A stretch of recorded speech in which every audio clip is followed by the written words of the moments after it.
I feel like I'm in an awkward position. I'm following up two wonderful people who have given wonderful words, and I feel very glib in what I've written down. And the big question from Jesus, do you love me, is a huge, thorny argument inside myself. I mean, I don't believe. I don't believe in a divine being. I don't believe in a man who became a divinity. I share a lot of the same beliefs, but do I love him?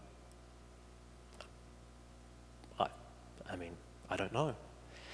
So, to continue the glibness, there's a Far Side cartoon, and in it it's the end of the world. The aliens are invaded, there's meteors, and there's a car screaming down the road, and there's a dog in the car, and it's looking out and it sees another dog, and that's the only important relationship in the entire picture of the end of the world. And I sometimes feel like that in the Bible. I'll be reading, and it's all this important stuff, and then, oh look, there's a Simon. And in this story, there's a Simon who has a father named John, and I have a father named John. So I put myself and wrote a fragment of an impossible gospel according to this Simon. When they had finished breakfast, Jesus said to Simon, "Simon, son of John, do you love me more than these?"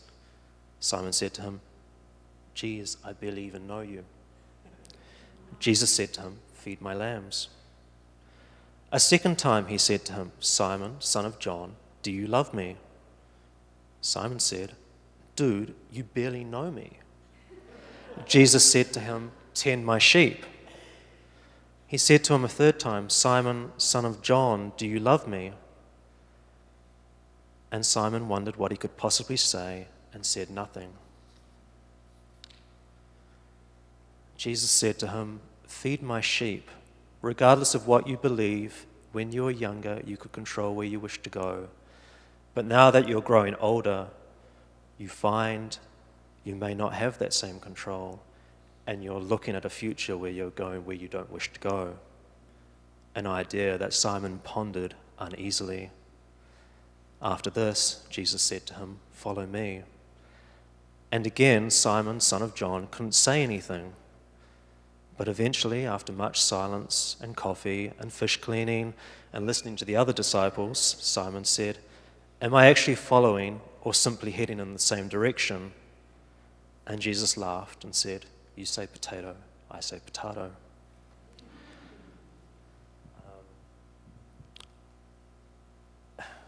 And now, having read that out, I feel like a bit of a prick because I don't think I am heading in the same direction I would like to be.